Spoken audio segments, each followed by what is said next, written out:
Presentamos El Mostrador en la Clave. Mi actualidad desde distintos puntos de vista.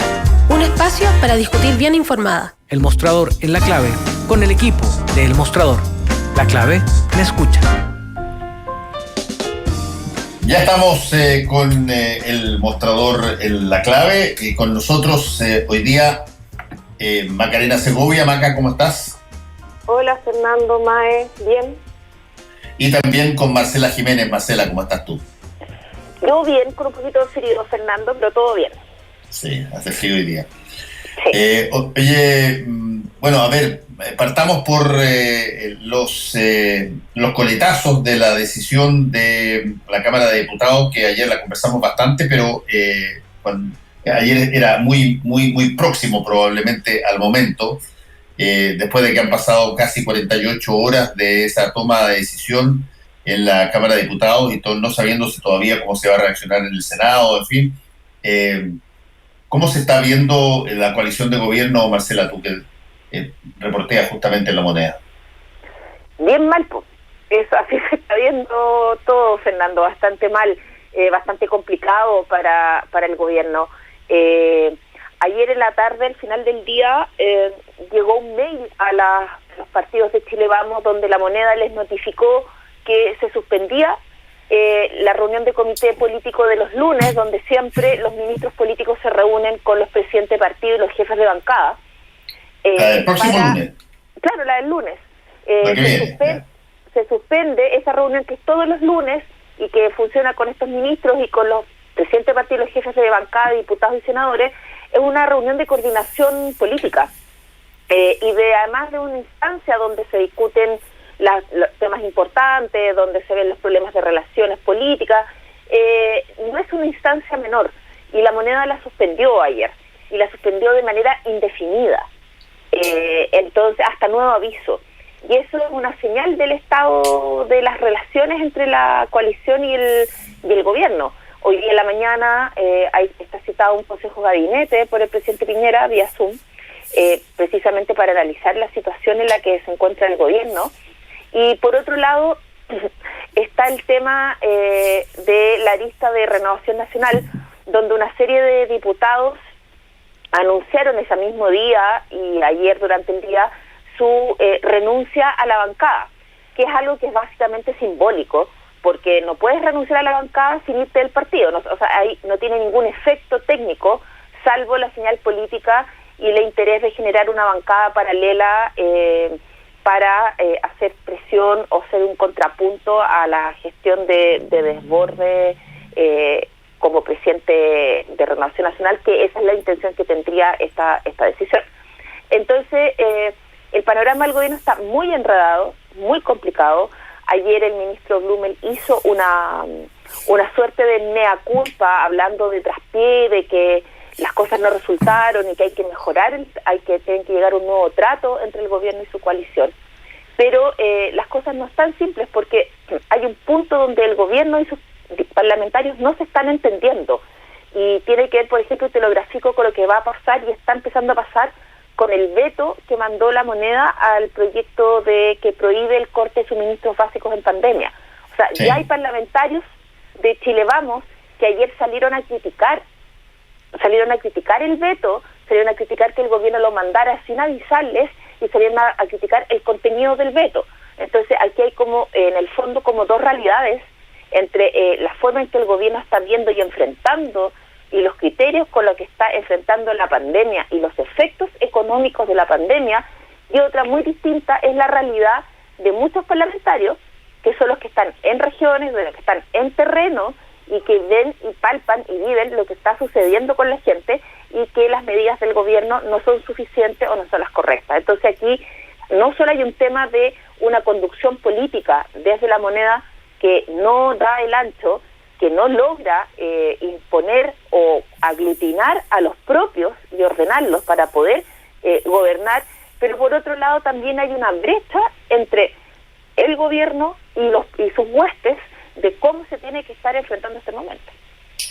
Sí, te quiero preguntar a ti, Macarena, sobre en particular esta idea de utilizar el 10% de los fondos que están en las AFP, no cabe la menor duda desde el punto de vista político, si tú quieres, y yo me imagino que cuando se escriban los libros de este periodo, este va a ser un capítulo aparte.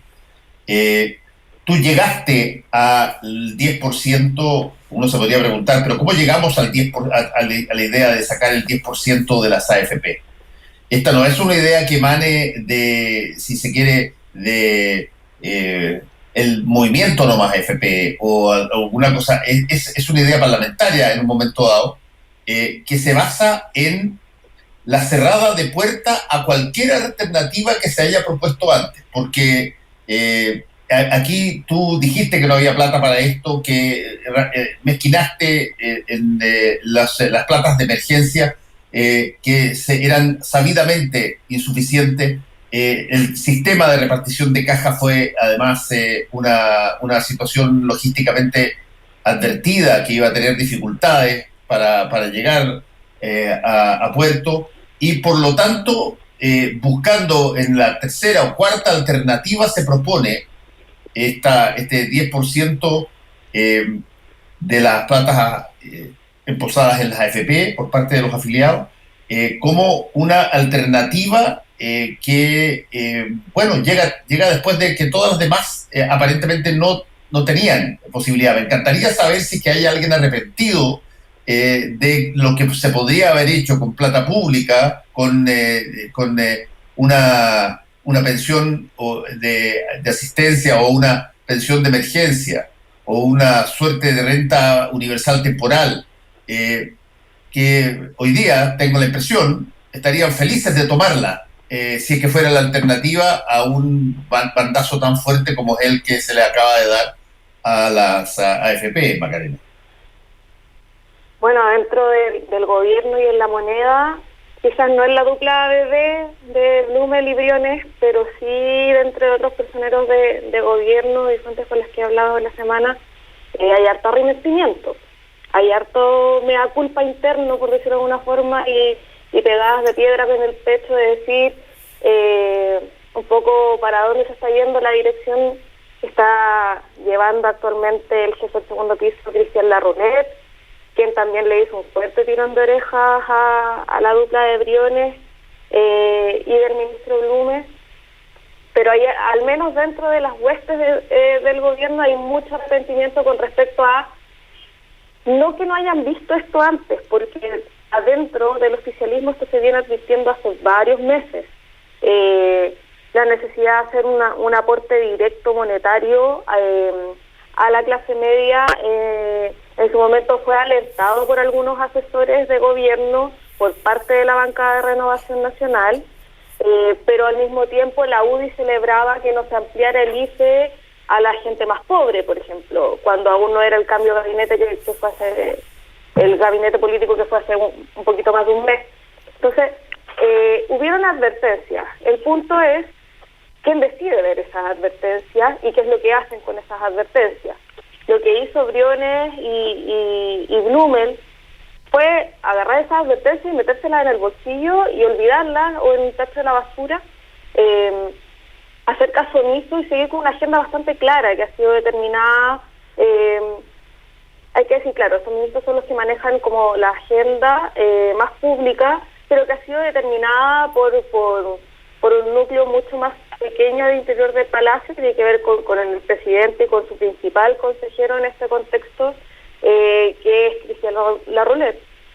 En ese sentido, ha sido bastante claro de mantener una viabilidad económica, centralizar los aportes en la reactivación del mercado, pero más que la reactivación del mercado, reactivar también la capacidad de empleos ha sido el horizonte al cual estableció el gobierno.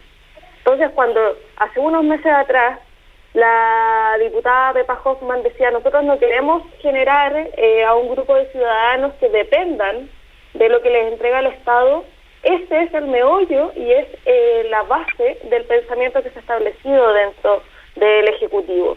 Entonces, por eso vemos que Briones, de una u otra forma, trata de deslizar que el grueso del aporte que se ha establecido para poder solventar esta crisis y poder sortearla de parte del gobierno apunta a generar mayores empleos, y no a generar aportes estructurales que vayan directo a la población, como se ha hecho, por ejemplo, en otros países, como en Estados Unidos, en donde reactivan la economía a través de un aporte transversal a la ciudadanía para que el comercio y las compras se reactiven. Sí, esa premisa, esa base, sigue muy latente y muy vigente dentro del gobierno, y a pesar de que se abrió a la entrega de un IFE para la clase media, se abrió una disyuntiva muy grande que apunta directamente hacia cuánto va a ser ese IFE, y que fue uno de los puntos por los cuales no se llegó a acuerdo con la bancada de Renovación Nacional. ¿Por qué? Porque ese IFE no podía ser de la misma cantidad, ese IFE para la clase media, o IFE Plus, como le dicen también en el Ejecutivo, no podía ser del mismo monto de los 100.000 pesos por persona que se está dando para las familias más pobres del país. Entonces, Briones se vio apuntalado a decir: tenemos que aumentar el monto para las personas más pobres, lo cual es más gasto fiscal, para poder darle un aporte de IFE a las familias de clase media, que no nos llegue una pasotada de vuelta como pasó con el bono COVID, que hasta ya a esta altura está un poco olvidado. Ahora, si tomamos la idea de cómo se llega a este proyecto que decías tú, Fernando, cómo se llega a este proyecto del retiro del 10% y cómo se llega a tener a 13 parlamentarios del oficialismo respaldándolo, es porque exactamente hay una tesis al interior de Chile Vamos y de las bancadas parlamentarias, de que lo que la gente necesita es plata ahora para poder solventar esta crisis, y que el Ejecutivo tiene que hacer un esfuerzo mayor para poder entregar esos recursos, si es que esto significa aumentar la base y entregada y acordada hace un tiempo junto con la oposición, o entrar al endeudamiento fiscal para poder sortear la crisis. Están dispuestos a dar los votos para eso, pero en el Ejecutivo todavía no ha habido disposición para entrar a negociar y a dialogar en ese ámbito.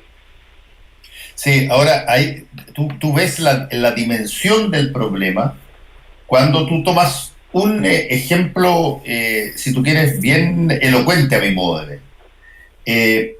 Prácticamente todos, o casi todos, los exministros de la Concertación y de la nueva mayoría de Hacienda y Economía que han pasado por el gobierno,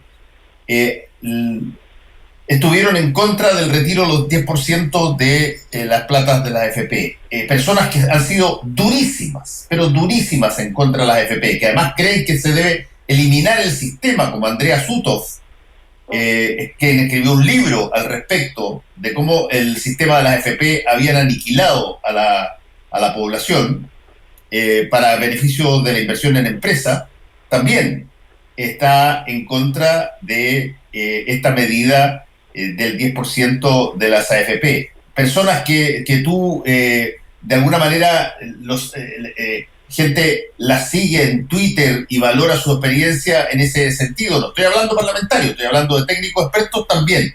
Y toda esa masa de gente que nosotros llamamos rápidamente experta y que además pasó por el gobierno, toda esa gente que en una situación relativamente estable o racional hubiese sido probablemente mucho más influyente a la hora de tomar decisiones, bueno, no fue absolutamente tomada en cuenta en función de una necesidad a la que se llegó, que es el asunto del 10% de la AFP, porque todos los otros intentos de dar algún tipo de paliativo para la situación de la pandemia fueron mezquinos, rapiñados, o pensando más bien en los decimales que en la atención efectiva de la población. Y salió la creación o la idea creativa del 10% de las AFP, y aunque tiene una serie de voces al interior de la oposición que no está de acuerdo, terminó ganando e incluso permeando, como tú decías, a 13 parlamentarios de Chile Vamos. Ahí hay un acto de dejación cuando te veas en el espejo de cómo pudo pasar esto a los ojos del oficialismo, que en realidad debe ser de lo más grande en términos de error no forzado que yo he visto en la política chilena desde hace mucho tiempo y desde hace algunas cosas que también pasaron antes con otros gobiernos. Fernando, disculpa, pero no es dejación. Lo que ha hecho el gobierno es dogmatismo, que es distinto. O sea, de lo que se le acusa principalmente a Briones, sobre todo, es de un exceso de dogmatismo económico para el manejo de esta crisis. Entonces, eso es lo que ha llevado a esta situación. El proyecto del 10% es una moción parlamentaria que se presentó a finales de abril por parlamentarios como Jaime Mulet, Alejandra Sepúlveda. Al principio no fueron considerados, fue un proyecto que no tenía casi ningún apoyo. Hoy hay una entrevista en el Mostrador Audiovisual a Jaime Mulet precisamente, y al principio tenía muy poco apoyo, pero precisamente por lo que ha ido pasando, por lo que hemos visto todos estos meses, y esto partió en marzo, estamos en julio. El primer IFE, el primer ingreso familiar de emergencia que se aprobó fue de 60.000 pesos. La pelea entre el gobierno y la oposición logró que se subiera a 65.000 pesos. Y recuerdo emplazamientos públicos desde La Moneda, casi, que lo hablamos en la radio en su minuto, casi de antipatriotas a la oposición, porque los ponían en jaque de no aprobarlo, porque encontraban que era muy poco. Después aumentó ante efectivamente un ingreso de emergencia de ese nivel que no solucionaba los problemas de la gente, se logró aumentar a 100.000 pesos en una segunda versión. Entonces, está el tema de las cajas de alimentos, que efectivamente le ha llegado a gente que efectivamente en su minuto, en esa semana, esa caja puede haber sido una solución, en 10 días, pero esto es una crisis de meses. Entonces, ¿qué es lo que pasa? Hay un concepto desde el minuto uno, desde la visión de la Ley de Protección del Empleo, donde no se rompe el vínculo laboral, pero a la gente la mandan a subsistir consumiéndose sus ahorros de su cuenta individual del seguro de cesantía. Desde el minuto uno en esta crisis y en esta pandemia es la gente por sus propias uñas la que ha tenido que rascarse y no ha tenido una protección social de vida de parte del Estado ante un hecho tan inusual, inédito y grave como una pandemia y la crisis económica que está generando. Entonces, aquí yo estoy de acuerdo con eso. Es un tema de dogmatismo, y es lo mismo y eso llevó a que muchos parlamentarios, los 13 que menciona la Maca, que votaron a favor, que son UDI y RN, porque es fácil echarle que sectores de la derecha le echen la culpa a Desbordes y le digan que Desbordes fue el que abrió, como Alamán, que dice que Desbordes es el que abrió esta puerta en la derecha y que esto es responsabilidad de él, pero resulta que hubo 4 parlamentarios de la UDI que también votaron a favor. Sí. Entonces, y eso tiene que ver, y vuelvo a insistir, Mulet lo dice en la entrevista, dice que muchos de esos parlamentarios de Chile Vamos son parlamentarios que no son de Santiago, que son de regiones, que son parlamentarios que no vienen de ninguna familia tradicional de la derecha, ni de la élite de la derecha, ni estudió en los colegios del Barrio Alto, ni viven en Vitacura, ni en Las Condes, ni en Ñuñoa, ni en Providencia. Entonces, a eso me refería yo con el tema de la brecha. Hay un punto donde el dogmatismo choca con la realidad.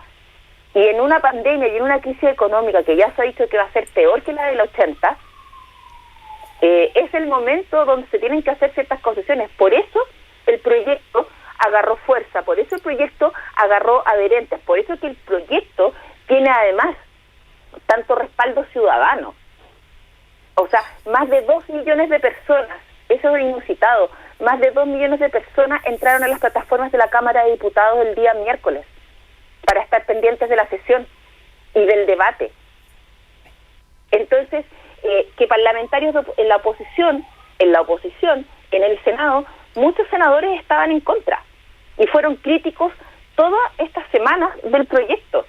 Sí. Pero a la luz de lo que ha pasado y de la actitud del gobierno, salieron a decir, por ejemplo, Lagos Weber, que hasta hace una semana atrás era muy crítico y decía que no había nada en el proyecto que le gustara y que lo convenciera. Ayer salió a decir que la actitud del gobierno no deja otra alternativa.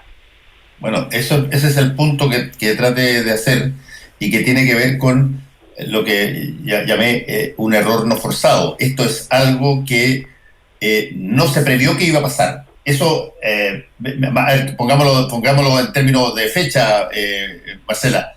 Hace un mes y medio atrás, una apuesta de que 13 parlamentarios de la coalición de gobierno iban a votar a favor del 10%, yo tengo la impresión de que había muy poca gente que estuviera dispuesta a seguir ese camino. Se singularizaba a Jimeno Sandón, se singularizaba de pronto a algún otro parlamentario, pero que 13 lo hicieran para que el resultado fuera un estrepitoso 95, más allá del quórum, pero que alguien podría decir, sí, el 95, pero los que se oponían eran muchos. No, es una minucia, 25 personas. Así es. Es un 95 contra 25, y si tú además cuentas a las personas que se inhabilitaron como tendientes pero que no quisieron romper fidelidades o que se acobardaron al final, tienes una votación apabullante. Y esa situación evidentemente no se previó, porque si es que se hubiese previsto, hay instrumentos que el Estado tenía para poder evitarlo sobre la base de considerar alguna de las otras demandas en términos de ayuda económica que podrían haberse ampliado, que podrían haberse dejado de mezquinar como tradicionalmente se hace. Y bueno, resultó el cisne negro. Y ahora estamos ante una situación que tiene total y absolutamente fracturada, no sé por cuánto tiempo, porque estas cosas pueden llamarse al orden si es que resultan, pero fracturada la coalición de gobierno en un dimes y direto donde cada día las palabras que se escuchan de uno contra otro son cada vez más fuertes. O sea, no es solo un tema de dimes y diretes, que estuvieron bastante fuertes y de alto calibre en las reuniones que hubo en el Congreso el día miércoles. O sea, las reuniones de los ministros con los parlamentarios de Chile Vamos no fueron fáciles y tampoco fueron algunas en los mejores términos. Pero hay un tema que no es menor. O sea, cuando entra el presidente de la República en persona a gestionar votos, a tratar de convencer parlamentarios, y los parlamentarios no lo escuchan, no le hacen caso, o sea, no solo hay un problema de la autoridad y de la gobernabilidad, hay un problema serio ahí de un quiebre profundo entre la autoridad y sus huestes y los suyos. Entonces, esto no se va a solucionar simplemente con ofrecer la cabeza de Blumel para que la UDI se quede tranquila, o precisamente con una reunión donde golpeen la mesa y los llamen a todos al orden. Aquí va a haber, el gobierno necesariamente en algún minuto va a tener que ceder puntos para poder ordenar a su gente. Porque como bien dices tú, no solo son los 13, son los 30 que se abstuvieron. Sepa. Y eso tiene que ser, yo supongo, antes de la votación del Senado. Eso tiene que ser antes de la votación del Senado. Bueno, una de las estrategias que se estaban definiendo en la moneda precisamente apostar a demorar lo más posible esto. Entonces, por ejemplo, la Comisión de Constitución ayer vio en particular el proyecto, ya lo aprobó y lo devolvió a la sala. Diego Paulson, el presidente de la Cámara, tenía la facultad de citar a la sesión hoy día de la sala para votarlo en particular y despacharlo. Pero desde la moneda no querían que se hiciera eso y que se dilate y que les den días para poder negociar con los suyos. Entonces, es probable que el tema se va a ver recién la próxima semana, entre martes y miércoles en la sala, y eso le da un aire a la moneda para tratar de recomponer las cosas con lo suyo y llegar a algún tipo de arreglo. Con la idea, porque el objetivo es romper el 96% de votos que tuvo el proyecto, y que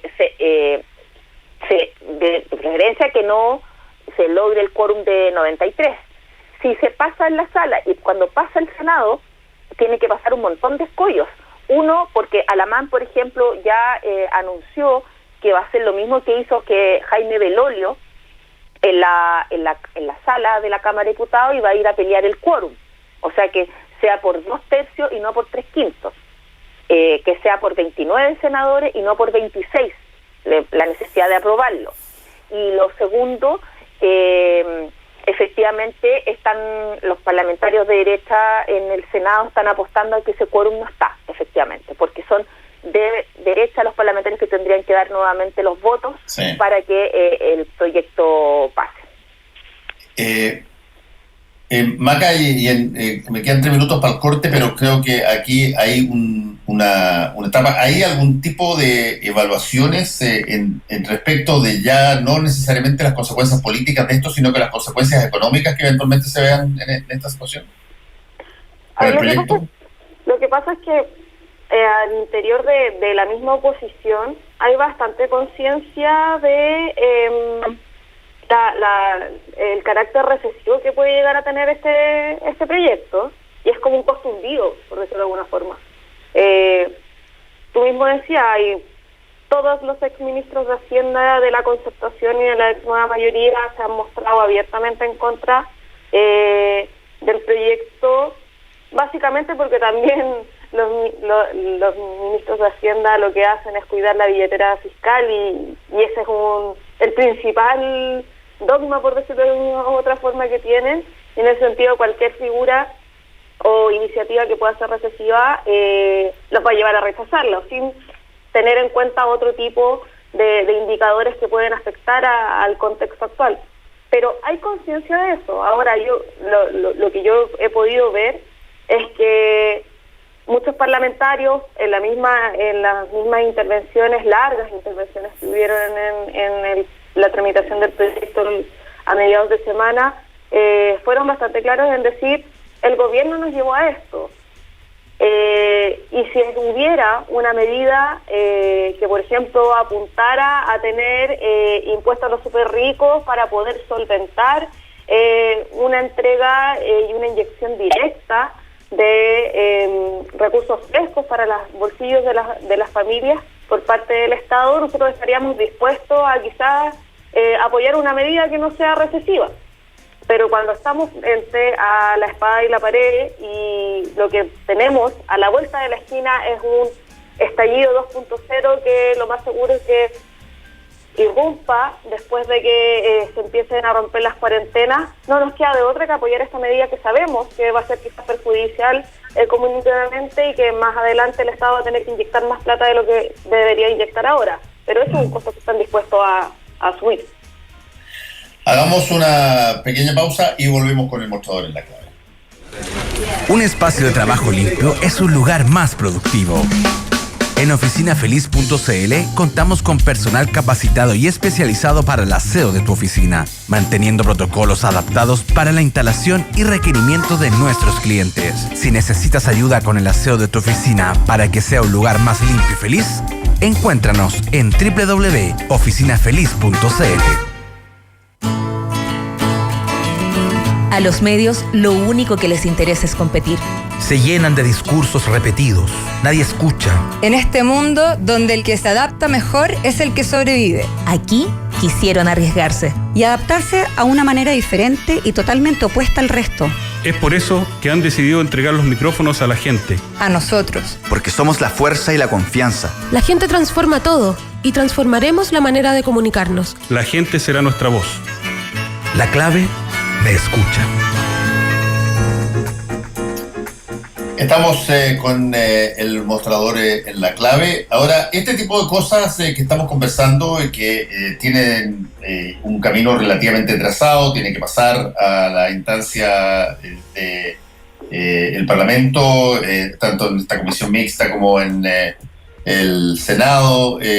Se puede venir encima una situación que finalmente toque las puertas del Tribunal Constitucional. En fin, hay bastante recorrido todavía, pero uno de los problemas que existe en la política es que a veces tú puedes superar un determinado problema en una materia determinada, puede incluso malamente superado, pero las cicatrices te quedan. Y aquí hubo, si tú quieres, hubo acusaciones con nombre y apellido, cuando la acusación de la presidenta de la UDI va directo a Blumel. Lo mismo que hace la ex ministra de la Mujer por Twitter, Macarena Santelice, incluso con ese hashtag Chao Blumel. y tú ves que Evópolis se cuadró entera con la tesis del gobierno y votaron todos sus parlamentarios a favor de rechazar este 10%. La pregunta es, a ver, ¿qué tanto este tipo de situaciones va a permear otras variantes, como la que esgrime Jacqueline van Rysselberghe para criticar a Blumel, que tiene que ver con seguridad y particularmente seguridad en la Araucanía y todo lo demás? Y tú ves una fractura que deja de ser por una medida y pasa a tener características que las conocemos como pasaron en la nueva mayoría, y el resultado es a la vista, pero era mucho más impensable que eso pasara en una derecha que se veía mucho más ordenadita. Marcela. Sí, hay que plantear algo, y es que la coalición oficialista viene con problemas profundos y con cicatrices, como dices tú, Fernando, desde hace rato ya. No solamente en esta pandemia, o sea, al poco andar, efectivamente, la derecha ganó las elecciones presidenciales porque, así como en esta vez, el 2017, también la vez anterior, el 2009, en las elecciones del 2009, con Piñera 1, porque cumplieron con una premisa inusual en la coalición, que era actuar en bloque y en forma unida. Pero esa no ha sido nunca la naturaleza de la relación en la derecha y siempre ha sido bastante conflictuada. Si a eso tú le agregas un factor, y es que Sebastián Piñera per se no es una figura muy querida y respetada en el mundo de la derecha. ¿Qué es lo que pasa? Fueron pragmáticos, y Sebastián Piñera era la única forma que tenían concreta de efectivamente sacar a la centroizquierda del poder. Pero no es que él sea un estadista que convoca sus propias huestes y que genera un respeto y un cariño y una admiración que hace que eso, no tiene la impronta que tuvo Patricio Aylwin en la centroizquierda, o que Lagos en su minuto, o que Bachelet, no lo tiene. Entonces, lo que fue la figura de Alessandri, para no hablar solo de la centroizquierda, de lo que fue la figura de Alessandri para la derecha. Entonces, ¿a qué voy? La derecha como coalición tiene problemas de pilares bastante complicados o débiles o fracturados. Esa es una. Y remitiéndonos solo a este episodio, a este minuto, vienen fracturados por ser elegantes desde el estallido. Por ser elegante, o sea, hay una fractura de cómo entender el país y cómo enfrentar los problemas del país desde el estallido social. O sea, ¿todos firmaron el acuerdo del 15 de noviembre? Sí, pero al poco andar, la mitad se arrepintió. Y la otra mitad, estoy hablando de la derecha, está totalmente convencida de que ese es el camino, de que la forma de ordenamiento jurídico, social, político que tiene este país está vencido y hay que modificarlo, porque no responde a la realidad del país. Y la otra parte está totalmente arrepentida, lo hizo por la premura de la situación, por lo complicada de la situación. La noche del 15 de noviembre, esos días había amenazas de golpe de Estado, lo hicieron por eso, pero pasado el peligro se arrepintieron. Entonces, la fractura viene de mucho antes y se ha expresado en el estallido, se ha expresado en un sinfín de temas. Los reclamos de Mario Desbordes, por ejemplo, a el rol de Cristian Larroulet en el gobierno, no son de ahora, aparecieron los primeros meses después de que cuando el gobierno incluso todavía estaba en luna de miel, por decirlo, empezaron los primeros, porque no tiene que ver solo con un tema de cargos, de repartija de cargos. Tiene que ver con la conducción política y la mirada política con la cual se gobierna.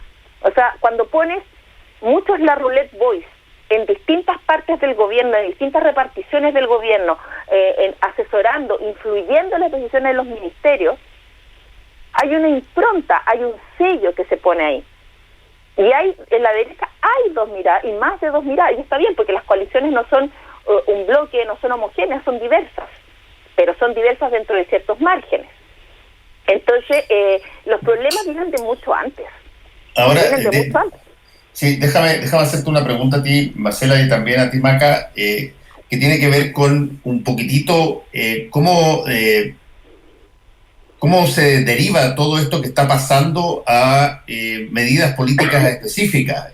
Cuando la presidenta de la UDI, Jacqueline Van Rysselberghe, apunta directamente a Blumel, todavía no estaba decidido, no estaba la votación del 10% de las AFP.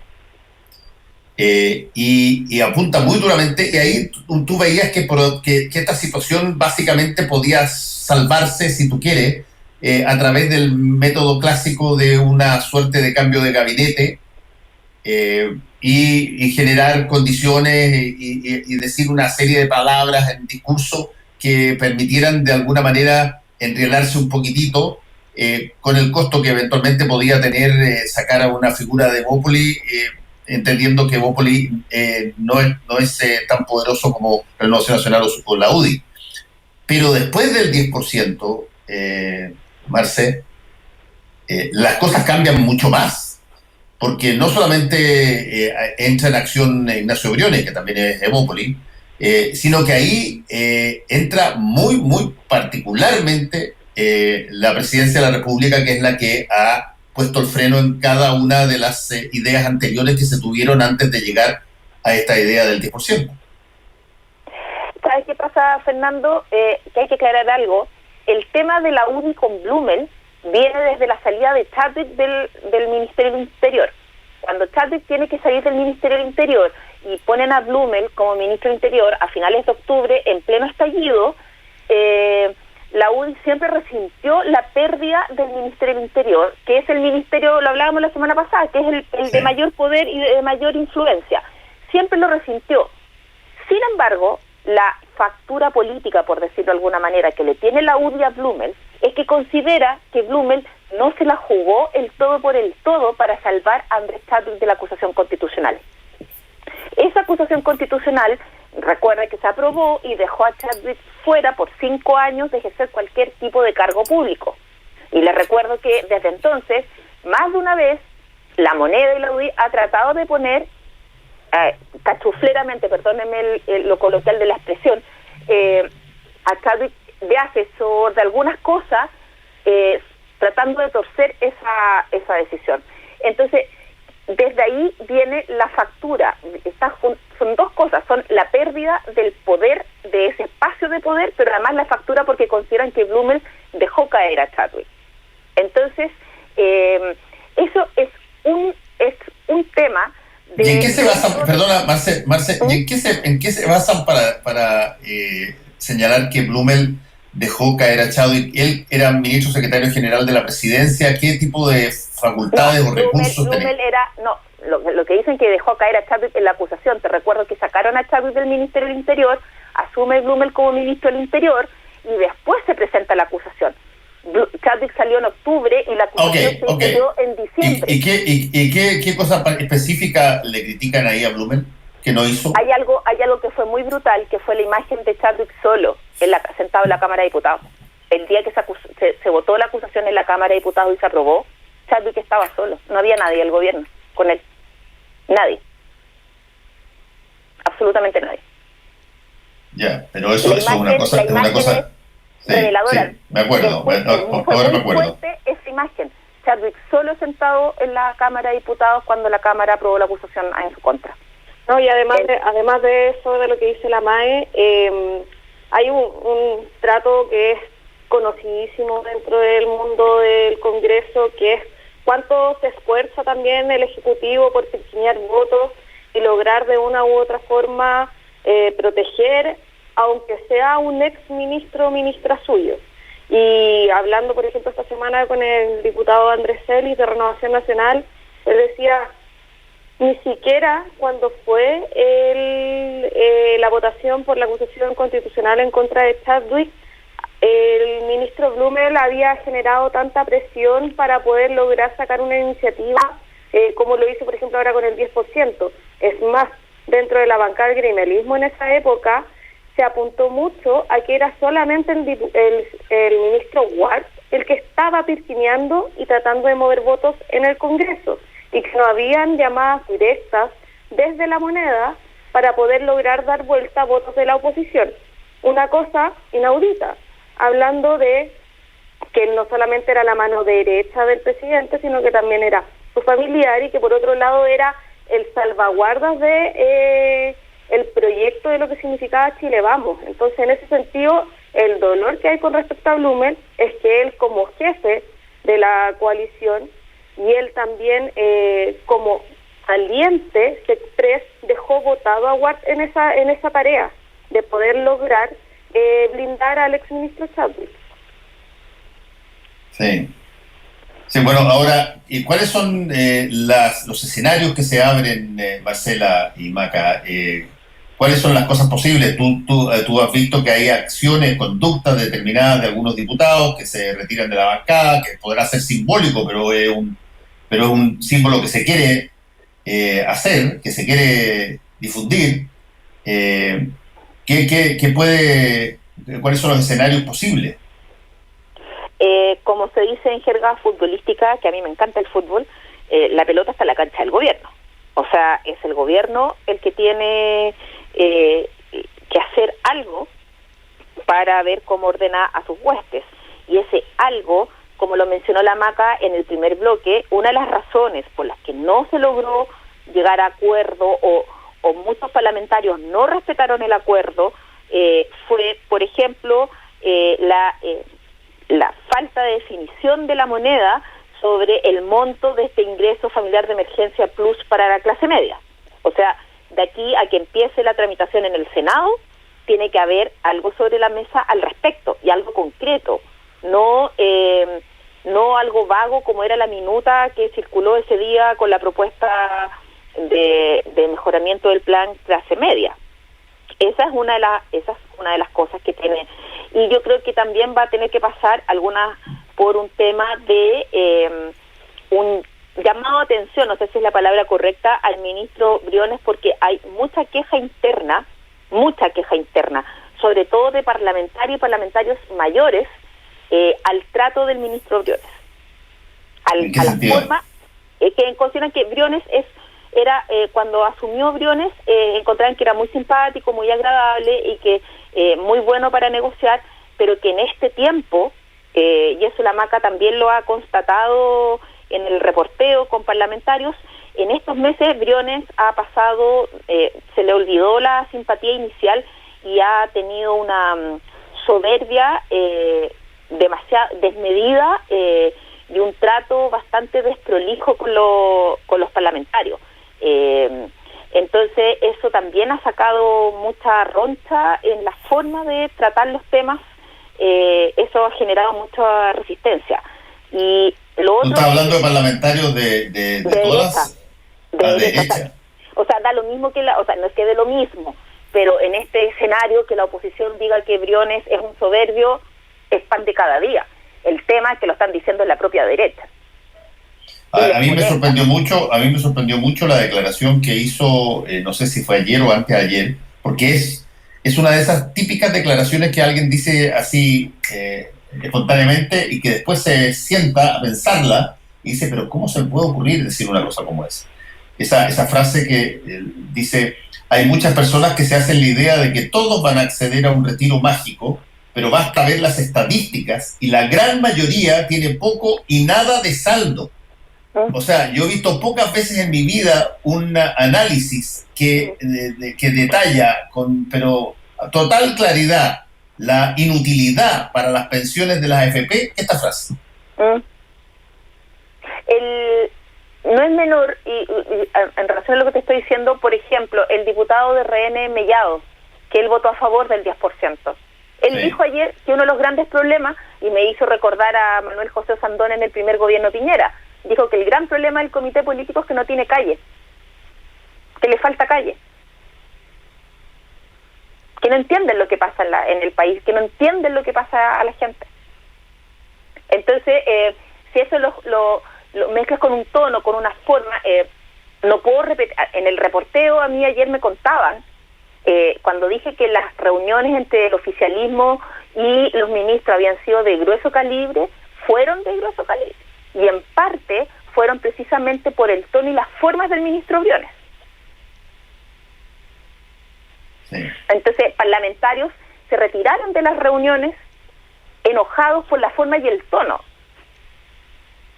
Entonces, por eso partí en el programa diciendo que son muchas las aristas de esto. O sea, no es solamente que el gobierno ponga un ingreso familiar plus de una cifra mayor que el que ya está, no es solamente que Piñera saque a Blumel para ofrecérselo a la UDI, no es solamente, son distintas, porque además se cruzan distintas cosas. Aquí se cruzó la pugna interna de Renovación Nacional también. Se cruzó eso y aquí a los opositores de Desborde se les abrió y dieron un espacio por donde meterse, hacerle disidencia a Desborde y tratar ir a competirle en otro escenario y juntar fuerzas para lo que va a ser la interna de noviembre.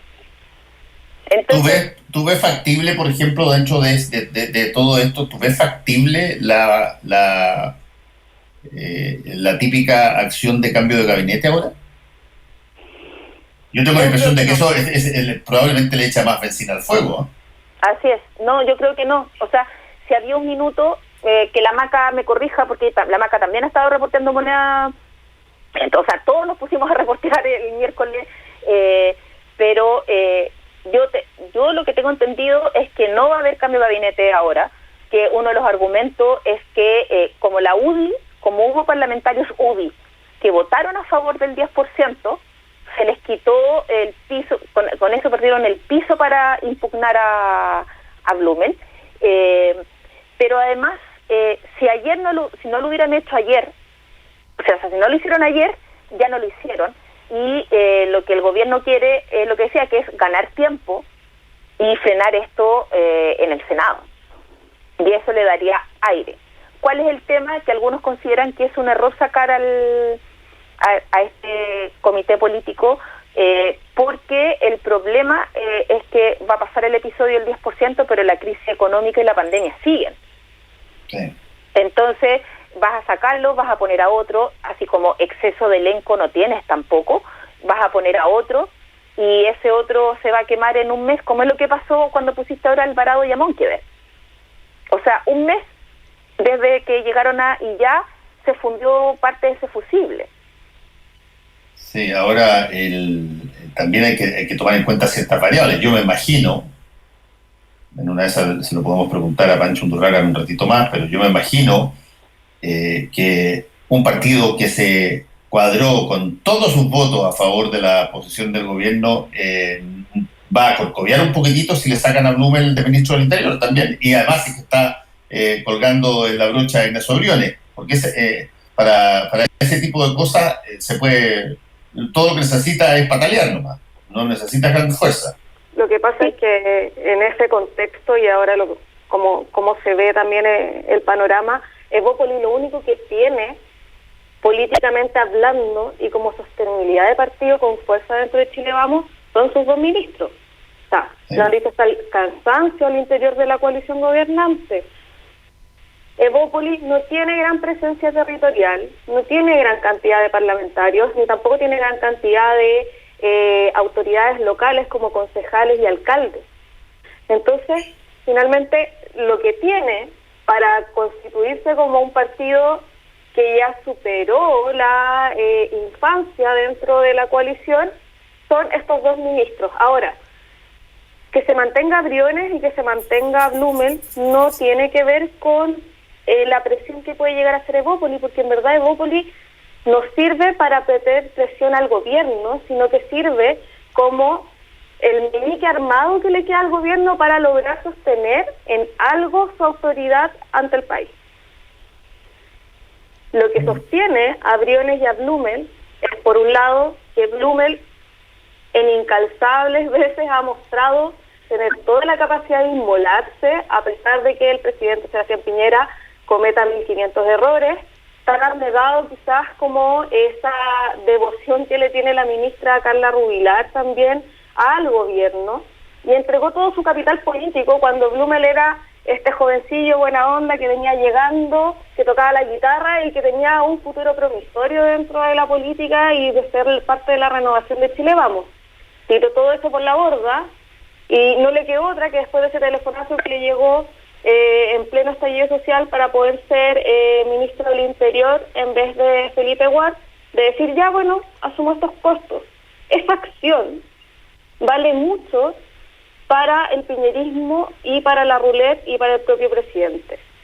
Entonces, de una u otra forma, con entregar todo su capital político posible, acumulable, lo que hizo Blumel fue decir, ok, no tienes a Chadwick, que fue tu orejero y tu principal bastión dentro del gobierno, pero que tienes a mí, que voy a ser la persona que va a estar dando la cara y voy a estar recibiendo los golpes continuamente respecto a las decisiones que tomen principalmente Piñera y la roulette. Ahora, Briones quizás es un poco distinto, pero lo que está haciendo es resguardar una política y, como decía la MAE, dogmáticamente una premisa que se estableció dentro del Ejecutivo, y era que lo principal aquí es resguardar la cartera fiscal y no establecer ni dar y esto es súper importante, porque hay una disputa interna dentro de la derecha en estos momentos, que es no dar ningún espacio para que aquellos cambios que se están apuntalando, no ahora en medio de la pandemia, sino que en los últimos años, ningún espacio para que se fisure el modelo. Y eso es una premisa que, por otro lado, presionan desde el mundo más conservador de Chile Vamos al gobierno, y además es una premisa que está instalada dentro del corazón del piñerismo y también dentro del corazón de la roulette. Entonces, de una u otra forma, lo que hace el Ejecutivo con todas estas políticas y con no ceder, a pesar de recibir esta derrota dentro de el Congreso y por parte de sus propias huestes, es responder de una u otra forma a una pugna interna mucho más profunda dentro de Chile Vamos. Sí. Y es, ¿cuánto estamos dispuestos a defender el legado que nos dejó Jaime? Y por eso, por ejemplo, sale Don Gay a hablar, porque esa disputa es mucho más profunda y se está apuntalando en medio de una discusión de un proceso constituyente, de modelo, y también de cuánto es lo que hacemos ahora nos va a repercutir después. Por eso Marcela Cubillo sale diciendo esta respuesta de que básicamente fue cobarde el piñerismo y el gobierno a la hora de defender esto, y la respuesta también que tuvieron los parlamentarios de Chile Vamos. Cubillos, que ahora es el rostro de esa derecha conservadora que tomó una línea y la va a mantener hasta el final. Y por otro lado tenemos a Carlos Larraín diciendo, bueno, es que al presidente hay que quererlo, sea chico, feo, como sea. Entonces, esa disputa más profunda ahora. Es muy interesante eso, Maca, porque aquí están confluyendo en teoría de comunicaciones, pero sería fascinante analizarlo, pero están confluyendo dos variables súper importantes. Una variable que tiene que ver con la figura del presidente de la República, que es más o menos a lo que alude Carlos Larraín. Carlos Larraín dice, mira, el presidente de la República es la autoridad, fue la persona escogida para gobernar, es de nuestro sector. Podemos encontrarlo penca, chico, feo, tarado, lo que sea, pero hay que apuntalarlo porque esa es la esencia de la autoridad y del sistema. Y simultáneamente tienes un problema ideológico, que es que estás en un contexto de un cambio potencial de constitución, y donde cualquier cosa que se vea que se hace mal por una institución o no funciona una institucionalidad, o en este caso particular no funcionan las formas de asistir a las personas, eventualmente se teme pueda trasladarse a una modificación de aquello que se considera la estructura base del país construida por la Constitución de 1980. Entonces tienes estas dos situaciones, un personaje, presidente, que tiene un grado de espontaneidad, tiene un grado de improvisación, que es tremendamente competente para determinadas cosas que tienen que ver con la empresa, pero que es absolutamente incompetente para las cosas que tienen que ver con la sociedad, con lo social, y simultáneamente tienes un camino